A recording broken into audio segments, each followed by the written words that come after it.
وظائف کے لیے وظائف الصالحین آفیشیل کو سبسکرائب کریں۔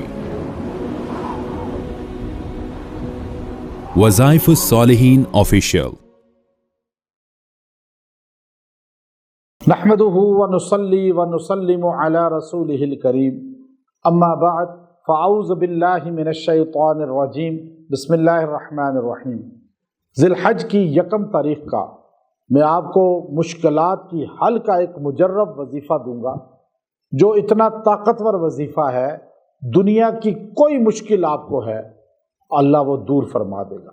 مشکلات انسانوں پہ آتی ہیں اور دنیا میں کوئی ایسا فرد نہیں جس پہ مشکل وقت نہ آیا ہو، بلکہ انبیاء پر مشکلات زیادہ آئی ہے اور صحابہ پر آئی ہے۔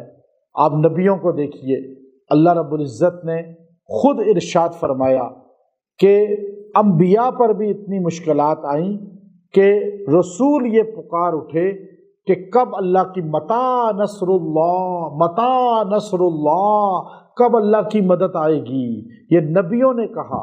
صحابہ پر مشکلات آئی، یہاں تک کہ حضرت ابو فقیہ کو کس طرح جو ہے ہڈیاں توڑ دی گئیں، حضرت زنیرہ رضی اللہ عنہا آنکھیں نکال دی گئیں، حضرت عمار کو مارا جاتا تھا، حضرت سمیہ کے جسم کے 2 ٹکڑے کر دیے گئے، حضرت جو ہے خباب بن ارت رضی اللہ عنہ کو انگاروں پہ لٹایا جاتا تھا، حضرت بلال حبشی رضی اللہ عنہ کو گھسیٹا جاتا تھا، پتھر مارے جاتے تھے۔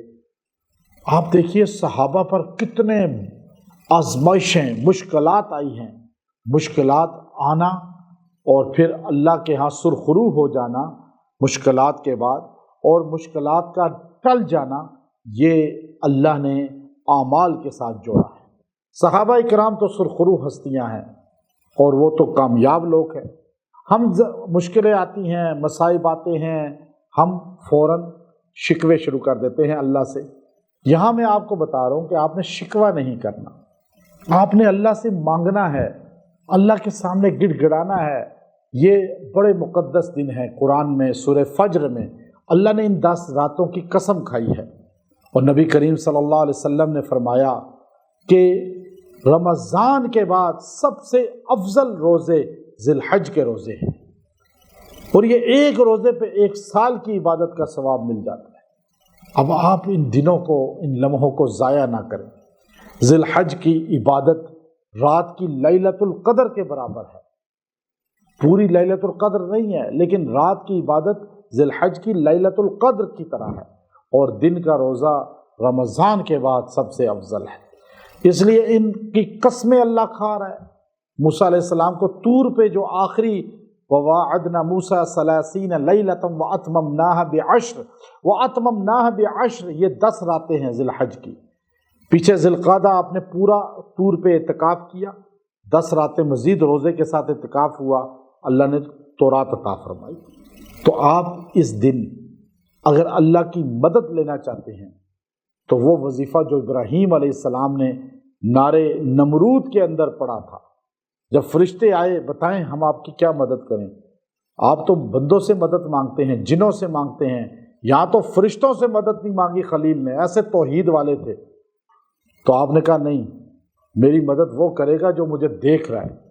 کہا اللہ۔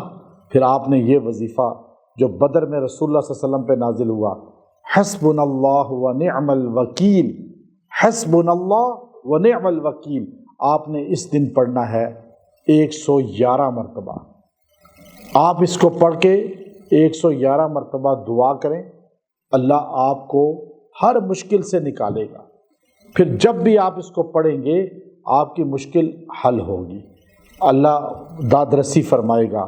تو حل المشکلات کے لیے تیر بہدف یہ قرآنی وظیفہ ہے۔ وآخر دعوانا الحمد للہ رب العالمین۔